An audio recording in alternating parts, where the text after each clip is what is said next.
Voilà pourquoi, bien-aimés, je vous ai toujours dit, ne vous habituez pas souvent avec l'homme de Dieu parce qu'on rit.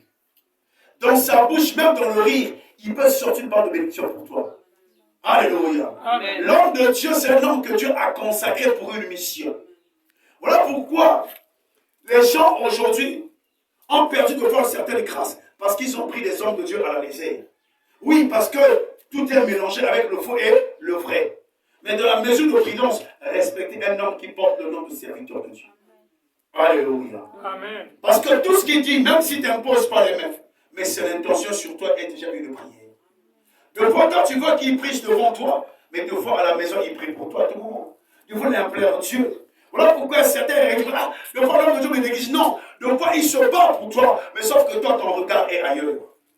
Alléluia. Amen. Mais Dieu veut nous parler. Voilà pourquoi nous allons nous lever pour respecter la parole de Dieu. Nous allons prendre le Juge chapitre 6, versets 13 à 14. Puis l'exemple de Gédéon.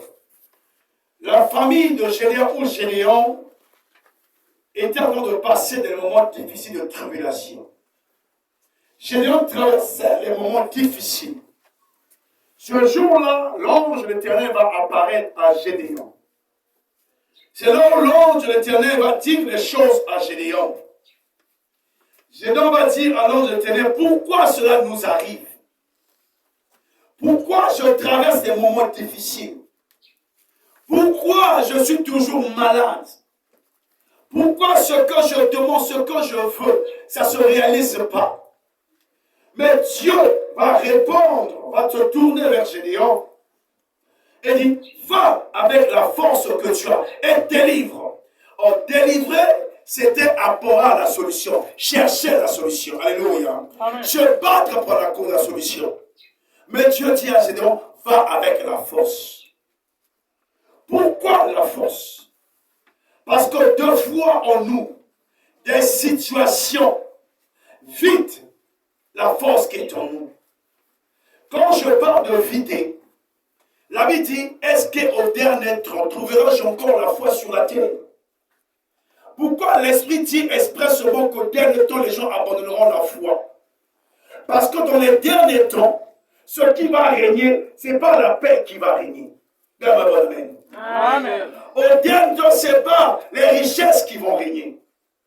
Même l'église, ce sera difficile. Parce qu'au dernier temps, ce sera les temps de tribulation. Et la tribulation va commencer d'abord contre l'église.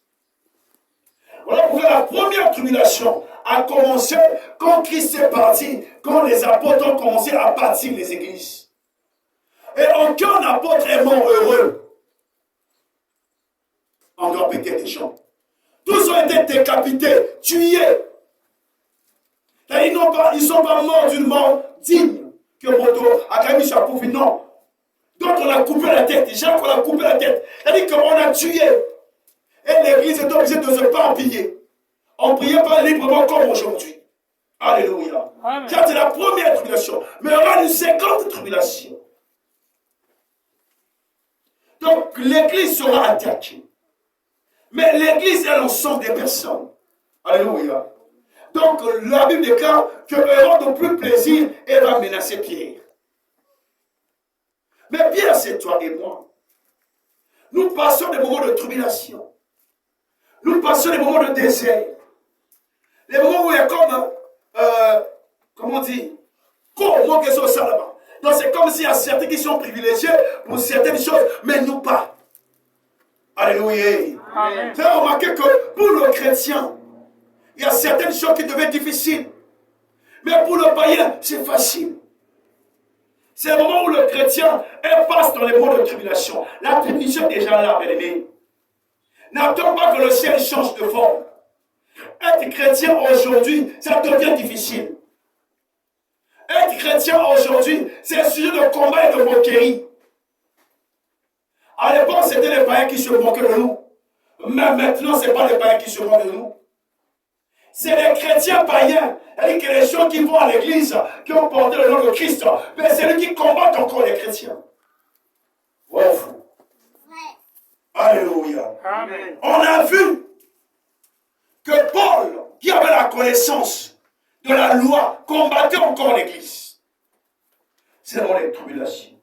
C'est là où Dieu va dire à Gédéon, va avec la force que tu as. Répète après moi, la force que j'ai. La force que j'ai.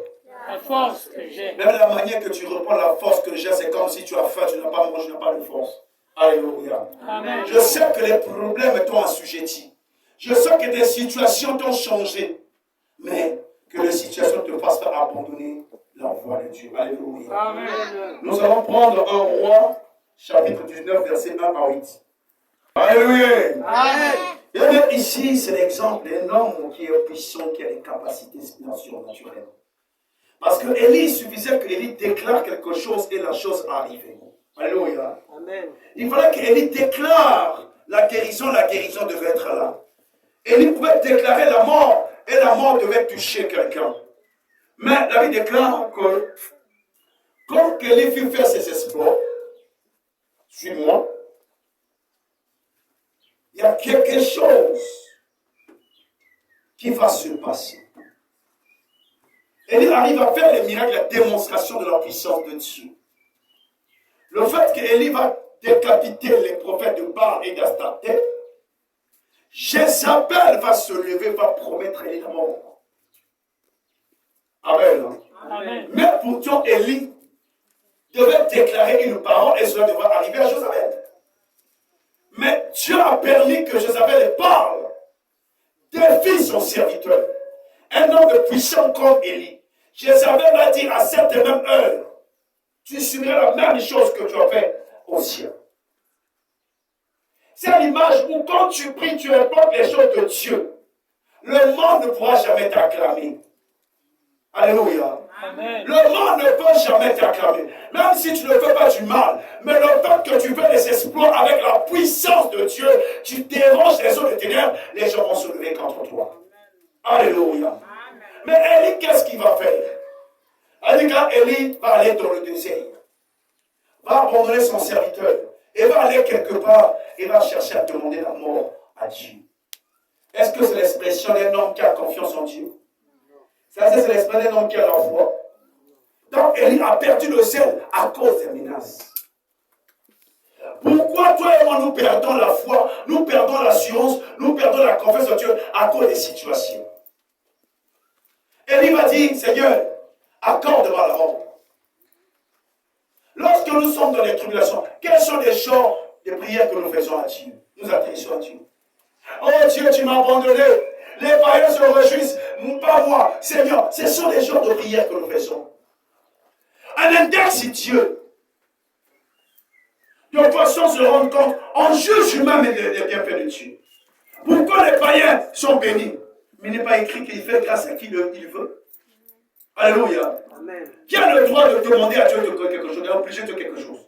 Personne. Sinon, nous devons que vivre la volonté de Dieu. Que cela nous plaise ou pas, si c'est Dieu qui a décidé, on vivra cela.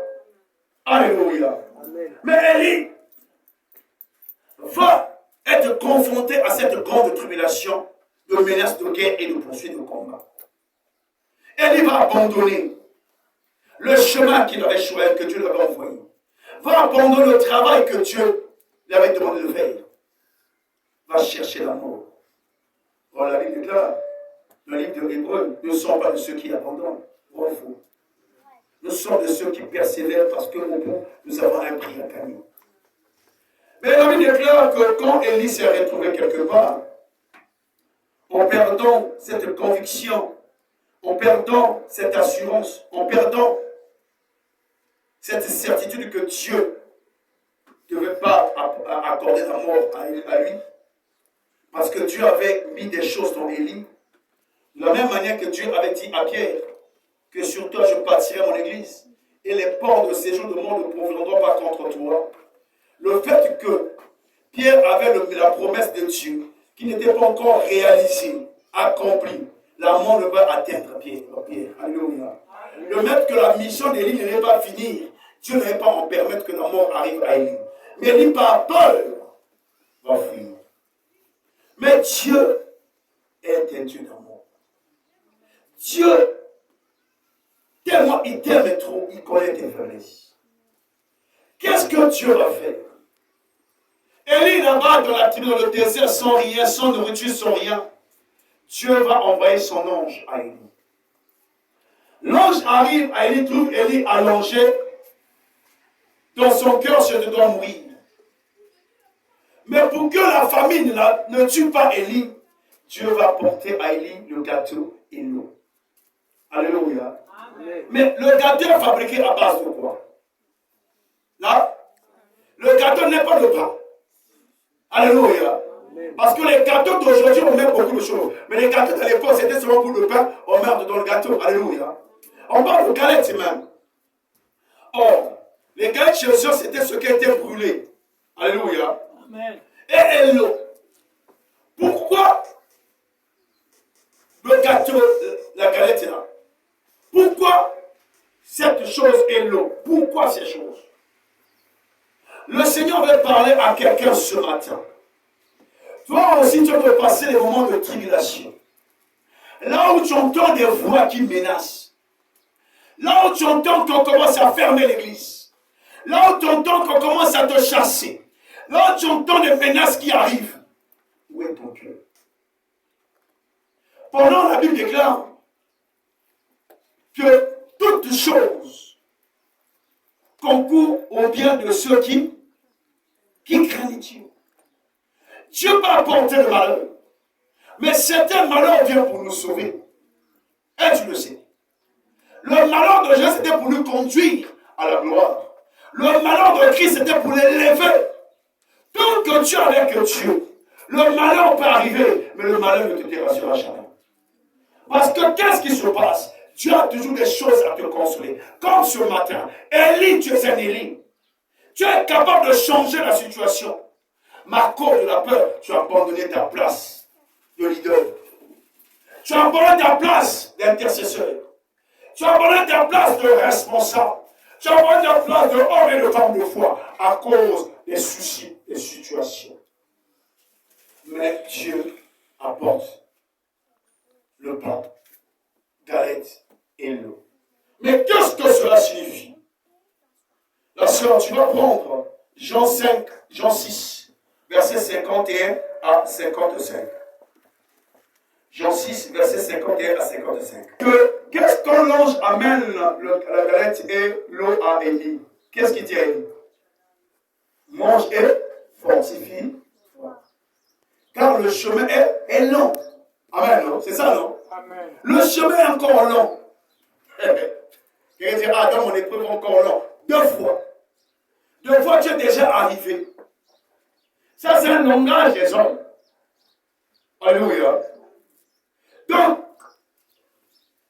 le pain ou la galette que l'ange donne, c'est l'image que Christ parle ici dans Jean 6.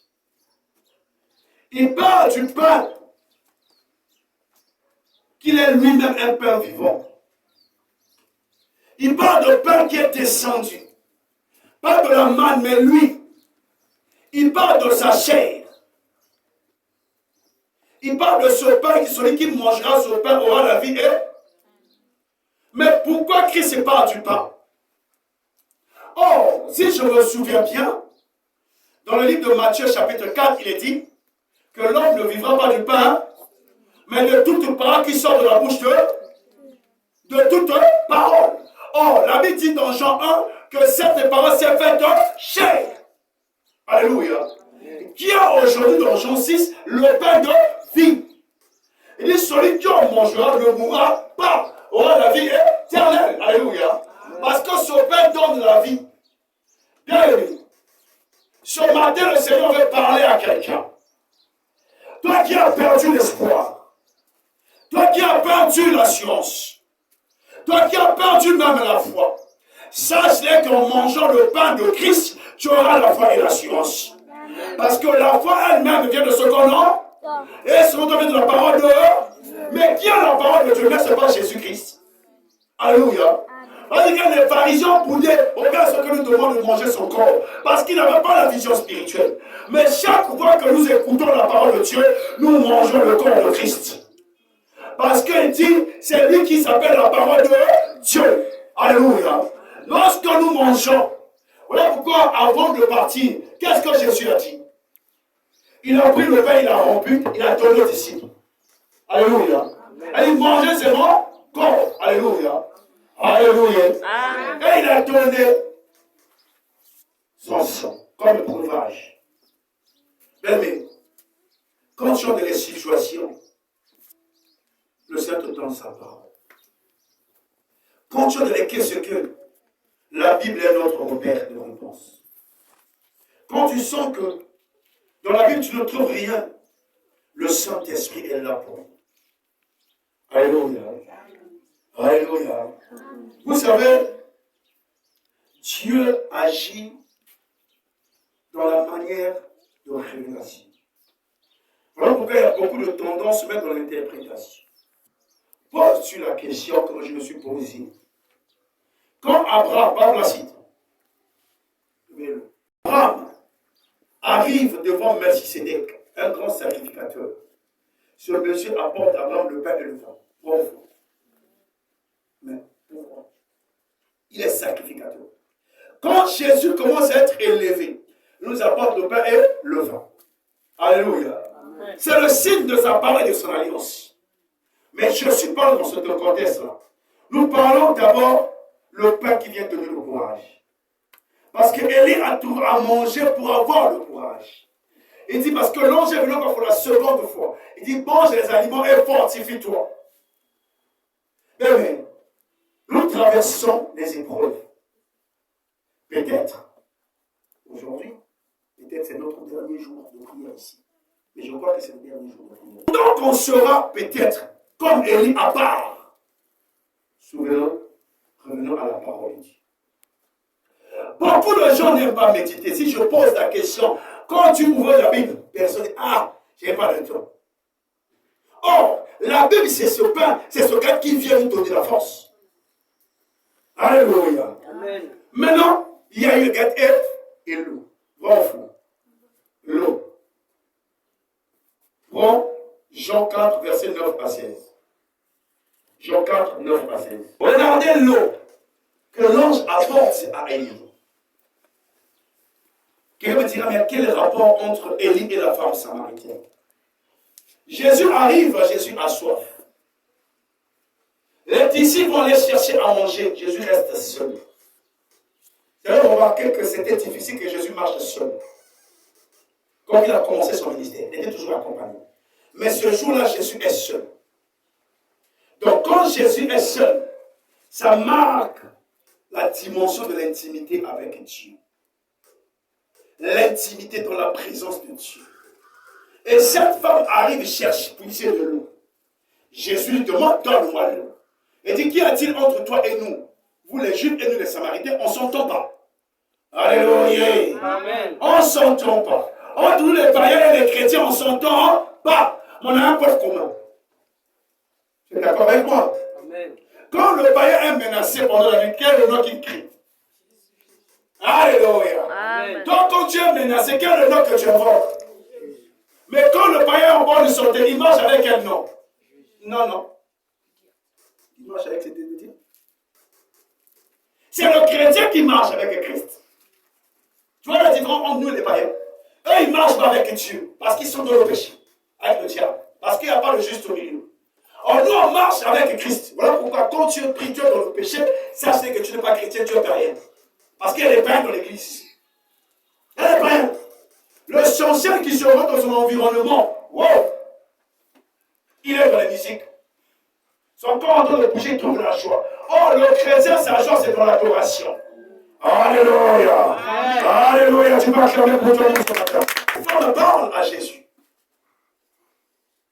Jésus dit, oh, ton eau là, si quelqu'un le boit, aura toujours soif. Mais l'eau que moi je te donnerai, tu n'auras pas soif. Suis-moi attentivement. Si elle a dit à Jésus, tu n'as rien à fouiller, tu n'as rien pour puiser de l'eau. D'où viendra-tu où tu vas ramener de l'eau? Le puits est profond. Alléluia. Amen. Jésus a dit, si tu bois mon eau, tu n'auras pas soif. Mais elle nous regarde les yeux charnels. Tu n'as rien à puiser. Or, dans la révélation prophétique, Jésus est la source de vie.